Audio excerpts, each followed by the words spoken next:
राजकुमार भाटी जी, अब इस पूरे प्रकरण में हम देख रहे हैं जिस तरह से मामला आगे बढ़ रहा है, सदस्यता गई है और उसके बाद से बात बंगले तक आई है।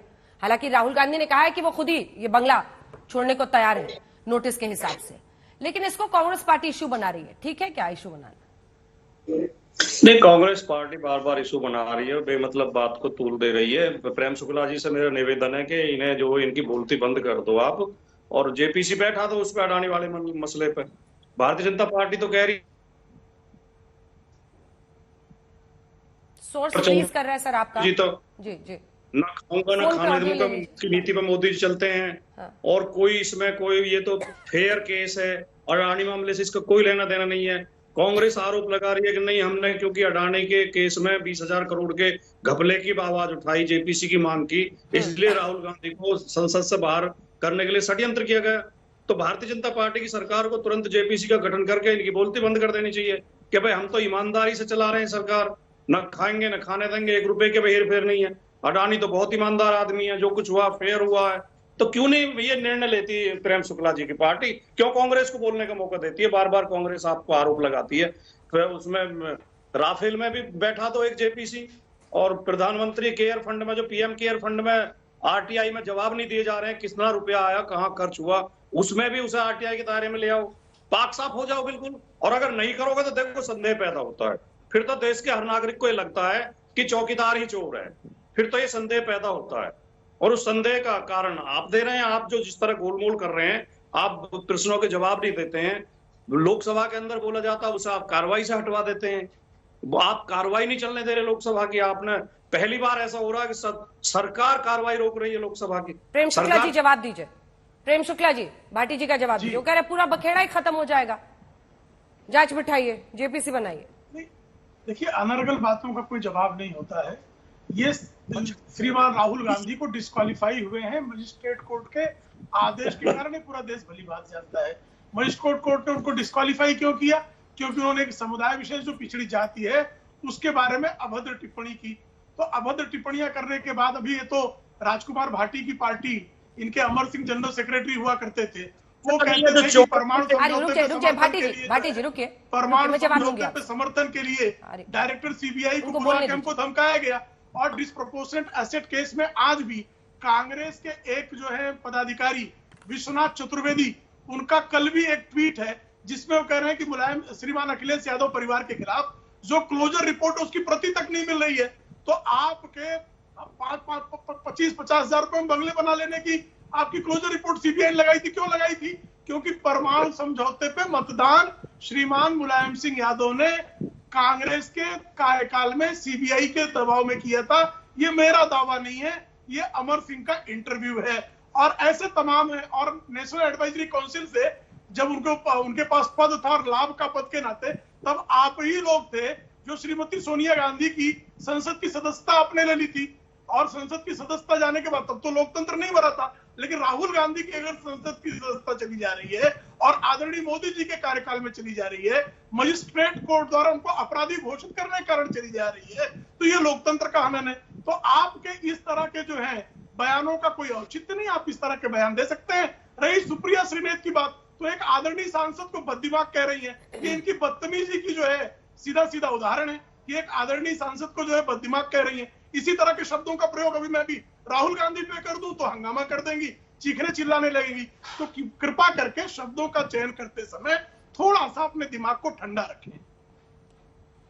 मैं जवाब लूंगी, लेकिन उससे पहले एक बार अजय आलोक जी एक कमेंट जल्दी से आप लेते हैं। एक सेकंड, मैं आ रही हूँ, रुक जाइए सुप्रिया जी। अजय आलोक जी, क्या है ये? क्या विच हंटिंग वाकई, मैं आ रही हूँ उसके बाद, विच हंटिंग की जा रही है राहुल गांधी की, या फिर वाकई ये ओबीसी का अपमान है जैसा कि बीजेपी इसको आगे बढ़ा रही है?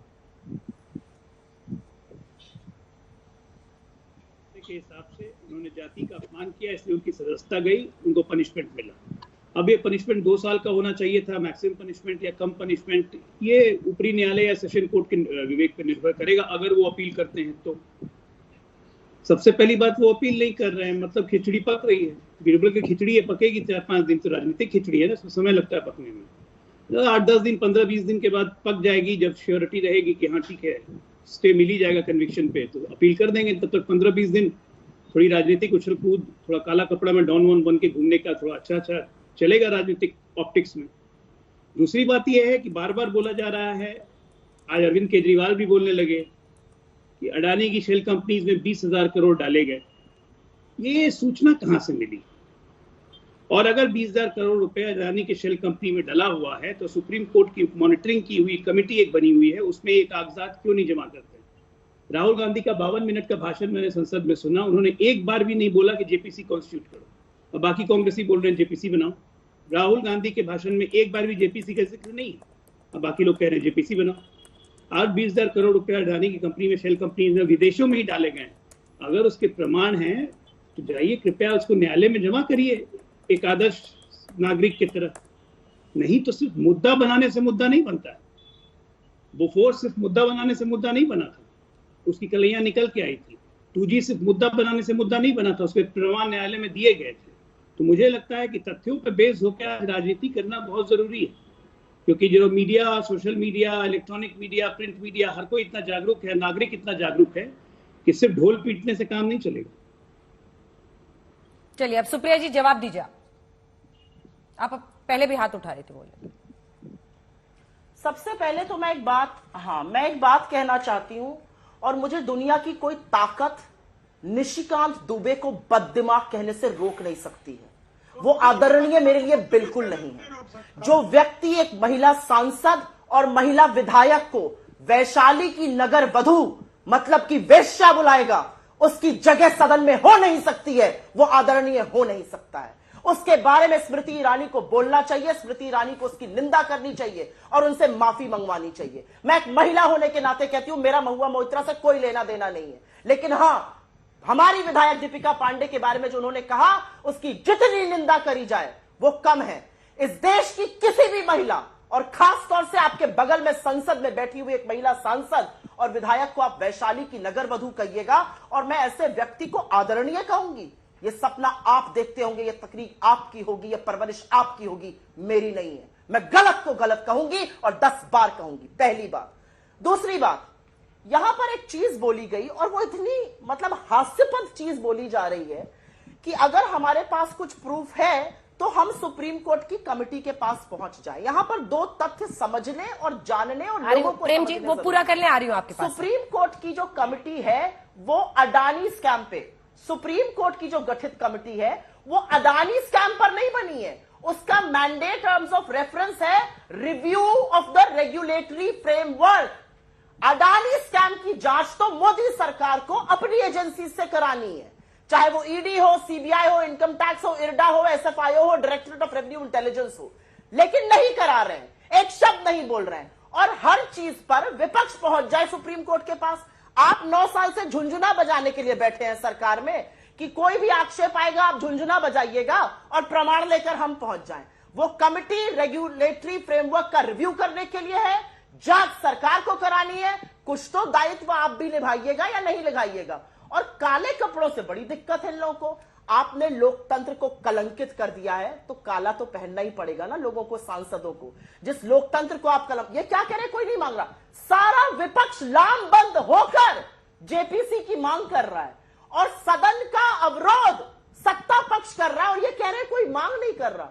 अरे भैया, गूंगी बहरी सरकार है। ये जो राजनीतिक विश्लेषण बैठे हुए हैं ये भी कैसी बातें कर रहे हैं, क्या बोल रहे हैं। सारा विपक्ष लामबंद होकर जेपीसी की मांग कर रहा है और ये कह रहे कोई जेपीसी की मांग ही नहीं उठा रहा है, कांग्रेस उठा रही है।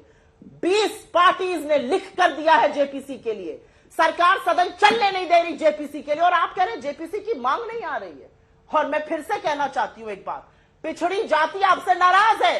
पिछड़ी जातियां कह रही है कि ये जो भगोड़े जो भारत का पैसा चोरी करके भाग गए, उनके साथ उनके समकक्ष आप हमारा नाम क्यों ले रहे हैं। आप अब इसके पीछे छिपिएगा। अरे भैया, नीरव मोदी, ललित मोदी, आपके मेहुल भाई चोर हैं, भगोड़े हैं, जिनको आप वापस नहीं लेकर आ पा रहे हैं। आप उनका बचाव एक जाति विशेष के पीछे छुपकर करिएगा। वो नाराज है आपसे, वो कह रहे चोरों के साथ समकक्ष खड़े करके हमारा नाम लेने की गलती मत कीजिए। जाइए देखिए, तो दिल्ली शहर से थोड़ा बाहर निकलिए, देखिए देश में क्या हो रहा है।